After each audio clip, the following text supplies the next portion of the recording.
Before we get officially started, I just want to give a big shout out to Amy, our director, who has made this year possible. Thank you, Amy. She is typically shy and not on camera, but we love you, Amy. Thank you. I also want to give a big shout out and thank you to Tina, who is our ever present webmistress and audiovisual editor, who will be chunking all of these into watchable post conference videos so that if you miss some or part of them, you'll get access within 24 hours of each presentation so that you can get your CEUs promptly. So, big thank you to Tina, who will be hearing this when she edits.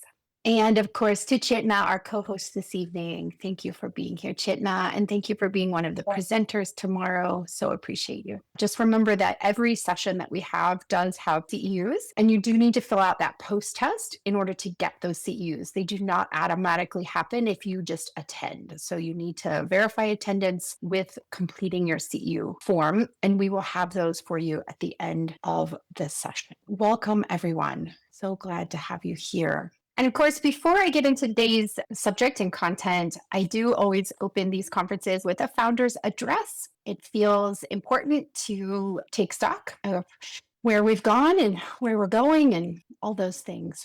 So I would just love to welcome everyone and just remind us that this is not just a conference, it's a moment in midwifery. This year, our only theme is international midwifery. And I kind of want to start there, not because, most of you aren't from the US. I know most everyone joining in is in North America, but because it gives us perspective in midwifery and in medicine to think globally. And so midwives of all people understand the need to have wide perspectives. Midwifery did not begin in the US. It does not belong to any one regulatory body or certification or healthcare system.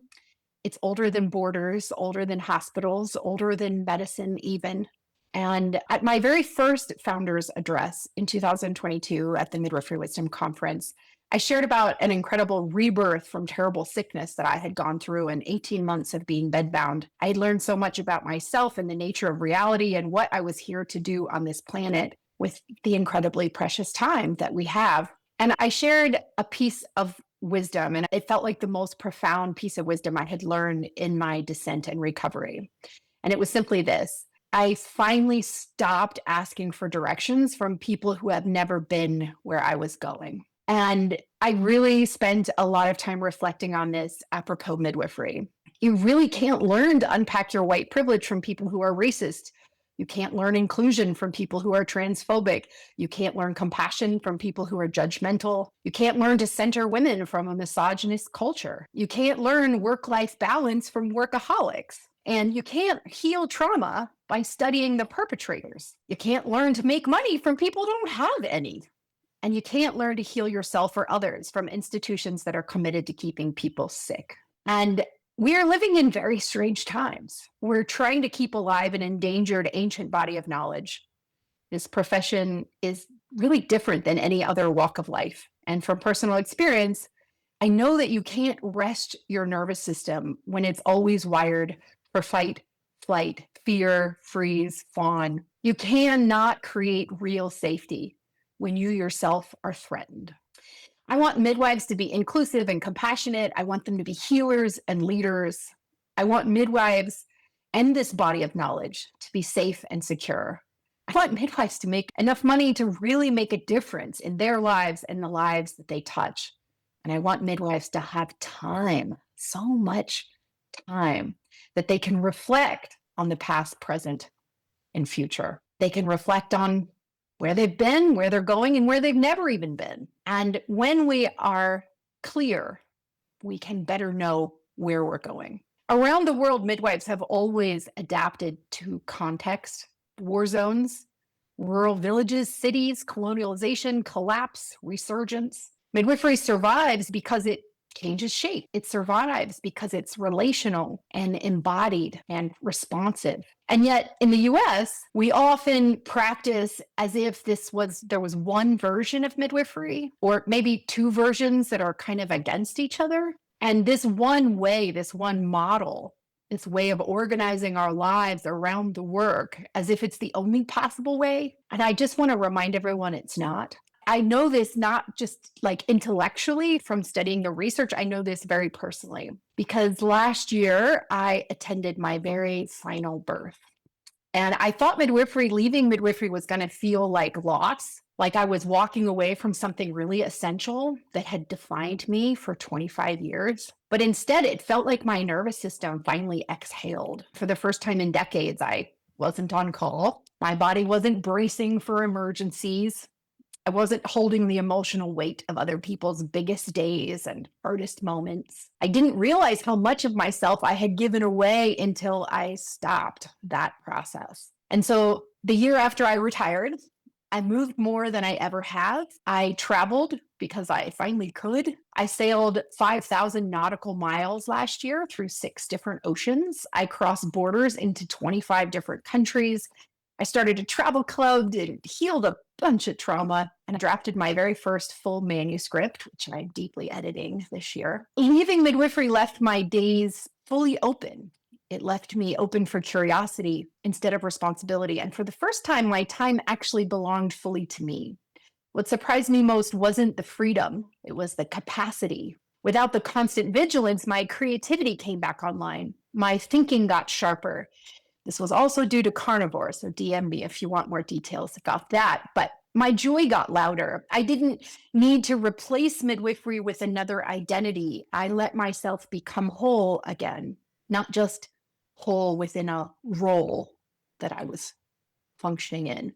I still carry everything midwifery taught me: discernment, trust, timing, respect for thresholds. But now these skills serve my life, they don't consume it. Retiring didn't shrink me, it gave me room. And that's what I now know. Midwifery was a chapter, not the whole book, a calling, not a cage, an apprenticeship in presence that prepared me for what is coming next. And so I just want to share with you all, life after midwifery isn't necessarily quieter, it's wider. I'm still a midwife. I will always be a midwife. I always have, I think, in even previous lifetimes. I am a soul midwife. I help people through transitions, through thresholds, through endings and beginnings, through death and rebirth and identity shifts, and the moments when life demands something new of us.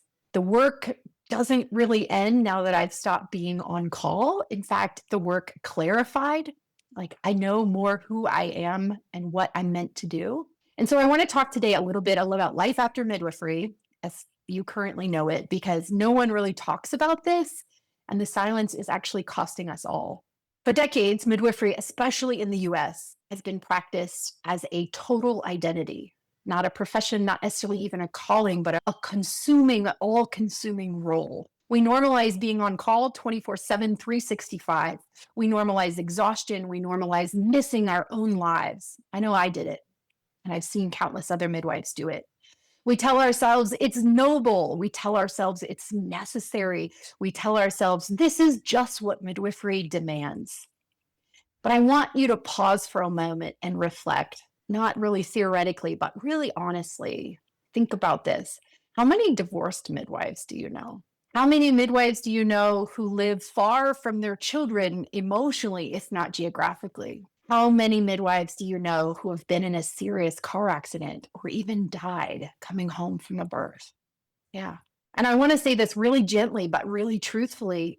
How many midwives do you know who have faced cancer diagnosis, especially breast cancer, that profound physical reflection of self nurturing, deferred, delayed, or denied? If your instinct right now is to say, this is just all anecdotal, I really want to invite yourself why your body is feeling tense, because I'm just naming truths. We all know at least one. This is not an indictment of midwifery at all. I know what it feels like to be in that role. And it's really more of an indictment about the structure and the system. And before anyone panics, I know there are maternity care deserts, there are solo practices, there are places where there's no backup, there's no one but you. And I know why we have been stuck in this paradigm. But naming harm doesn't erase reality. By refusing to name harm, it actually guarantees it will continue. Midwifery is definitely life-saving work for the families, but I think it's injurious to the providers. And I think it should not require this slow erasure of self in order to fill that role. Internationally, we see so many models of midwifery. And this is where I think this year's conference theme makes so much sense, even though there are very few international midwives on this call. International midwifery has found a way in some places to help solve this chronic problem. Some models are community based, some are hospital based, some are rotational, some are embedded in families or communities or villages. Some deeply integrate with other care systems. And what we see again and again is this, that midwifery that is sustainable does not require total sacrifice from the provider. Which brings me to the thing that I want to say most clearly today, and that is that retirement is a successful outcome of midwifery. Burnout is not successful. Collapse is not successful. Bitterness is not successful, but you can come to completion. You can leave of your own free will. A life well lived in service that leaves you intact enough to step into the next chapter is success. We don't talk about this. We don't mentor towards it, and we don't really plan for it. How many midwives do you know have retirement plans? We certainly don't really bless it as a community. And so instead, we cling to these identities so tightly to the idea that stepping back feels like betrayal of clients, community, or even of our own identity. But listen to me really carefully. Midwifery is an infinite lineage. You are not the only one holding this up. Your worth was never dependent upon your availability, despite the fact many of us lived that way for decades.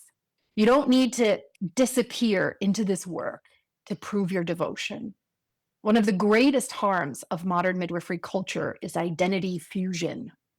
The belief that if you stop practicing the way you always have or the way your preceptors always have, then you stop being a good midwife. And there could be nothing less true. You are midwives because of how you see, how you listen, how you protect, how you accompany. Those capacities do not vanish when your role changes or when you set boundaries. Some of you will attend births for decades more. Thank you. Some of you will shift to teaching or mentoring. Some of you will write or advocate, organize, research, or create entirely new models that don't even exist yet. And some of you, eventually, all of you, hopefully, will step away and into the rest of your life. And that too deserves honor. I want you to see yourselves clearly in the world of midwifery because your work matters. It saves lives, it reshapes reality, it births families. It changes outcomes in ways that data still struggles to capture. And I want you to see yourselves clearly in your own one and wild, precious life. Midwifery was never meant to replace your humanity. It was meant to be an expression of it. So, as we open this international gathering, I invite you to widen your lens beyond the US, beyond the model that you're currently practicing, and beyond martyrdom, beyond the idea of being indispensable, because indispensability is not the same thing as being valuable. Let this conference be a place where you can imagine not just how to practice midwifery, but how to live alongside it without disappearing. Midwifery will continue. Have that faith. Midwifery will continue. The question is whether you will still recognize yourself when it does. And so, hearkening back to my very first opening statement in 2022, you need to stop asking for directions from people who have never been where you're going. So, if you want to be a midwife who makes money and eventually has a retirement plan and eventually has a whole life after midwifery, don't ask those midwives who are still practicing in their 70s how they do it, because they haven't. Welcome to this threshold. Welcome to the conversation that we should have started a long time ago. And welcome to Midwifery Wisdom, where your life matters too. So glad that you guys are here.